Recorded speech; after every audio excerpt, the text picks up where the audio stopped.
दीवार को के अंदर रह रहे हो, जिस दीवार में उन्होंने देवता बैठाए वहाँ एनर्जी आएगी आएगी 100% आएगी। उन्होंने अमावस्या अपने तरीके से मनाई होगी, आपने अमावस्या अपने तरीके से मनाई होगी। उन्होंने पूनम अपने तरीके से मनाई होगी, आपने भी पूनम अपने तरीके से मनाई होगी। उन्होंने आंगन में रंगोली अपने तरीके से बनाई होगी, तो आपने अपने तरीके से, यानी जहाँ जहाँ जैसे जैसे उन्होंने एक सुपर नेचुरल पावर या हमारे पितृ पूर्वजों की एनर्जी कह सकते हो, black energy, dark energy, white energy या पैरानॉर्मल एक्टिविटी, कुछ ना कुछ वहाँ रही होगी। और जब वो रही है तो वो चले गए।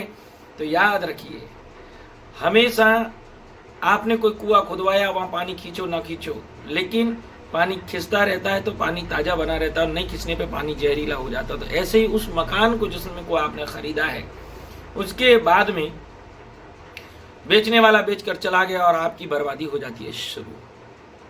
क्यों? क्योंकि वहाँ की ऊर्जाएं आपको रहने नहीं देती। अक्सर कर आपने देखा होगा कि हमने तब से मकान में आए हैं, हम बर्बाद हो गए, व्यापार नहीं चल रहा, पैसा लगाए जा रहे हैं, सफलता नहीं मिल रही, बीमारियां बढ़ गई हैं, फैमिली डिस्टर्ब हो गई। उसका ही रीज़न यही है कि पुराने मकान आपको घातक हो सकते हैं। जी हाँ। अब सबसे बड़ी बात है, अगर आप पुराना मकान खरीदना ही चाह रहे हैं तो हमें करना क्या चाहिए, सावधानी क्या है? तो जिस मकान को आप लेना चाह रहे हैं उस व्यक्ति से स्पष्ट कहिए कि भैया हम आपका मकान लेने से पहले 2 या 3 दिन इस मकान में रुकना चाहते हैं। अगर आप हमें रहने या रुकने दोगे तो ही हम इस मकान के लिए डिसीजन ले पाएंगे। कोई बात नहीं कि सामने वाले को कुछ देर के लिए हो सकता है बुरा लगे, लेकिन नहीं, उसके 2 छोटे से बुरा मानने से आपका बहुत बड़ा इन्वेस्ट पैसा भी बच जाएगा, जीवन भी बच जाएगा और शांति भी बच जाएगी।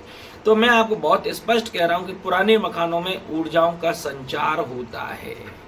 यस, मैं एक बहुत बारीकी से आपको बात कहूंगा। मैं यहाँ किसी व्यक्ति विशेष का नाम नहीं लेना चाहूंगा। अभी एक राजसमंद के अंदर एक मकान नीलाम होने वाला है, जो अभी आने वाले इसी अप्रैल में होगा, 10 अप्रैल में, जिसको बैंक के द्वारा नीलाम किया जाएगा।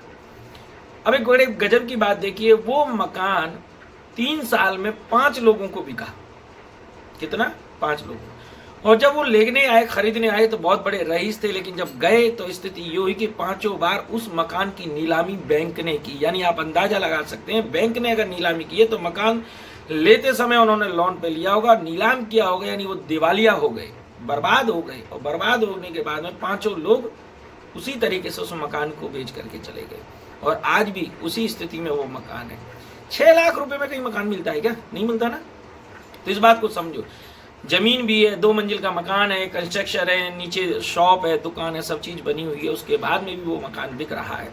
तो आखिर कोई तो ऐसी ऊर्जा है जो वहां सबको बर्बाद कर देती है। तो मैं बहुत बारीकी से आप लोगों से कहूंगा कि कोई भी अगर आप कार्य कर रहे हैं और मकान खरीद रहे हैं तो बहुत सावधान हो जाइए इस चीज में। मकान खरीदने में बहुत सावधानी आप रखिए, पुराने मकान में तो बहुत ज़्यादा सावधानी रखिएगा, क्योंकि मकान खुद बनाइए तो ज़्यादा अच्छा है, या फिर उसको पूरा जांच परख करके कर लीजिए। दूसरा, आज की तारीख में, आज की अब तो कुछ इलेक्ट्रॉनिक्स गैजेट्स भी चल गए हैं पैरानॉर्मल एक्टिविटी वेव को जानने के लिए।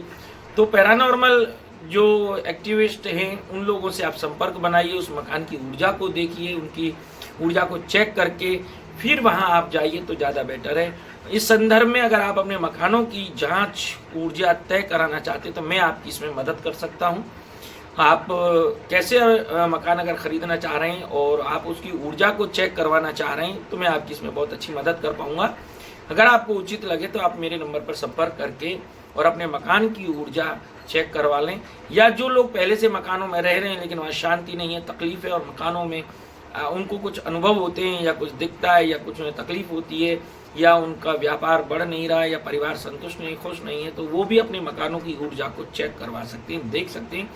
उसके लिए आप बड़े प्रेम से मेरे से संपर्क बना सकते हैं फ़ोन कर कॉल करके, और आपका जहाँ भी मकान है उसके लिए जो भी गाइड मैं कर पाऊँगा और मुझे लगता है कि मैं आपको एक अच्छा सपोर्ट कर पाऊँगा, तो आप मेरी हेल्प ले सकते हैं। और मेरे नीचे दिए स्क्रीन पर चल रहे नंबर पर आप आराम से संपर्क कर सकते हैं। जय महादेव, जय माता रानी।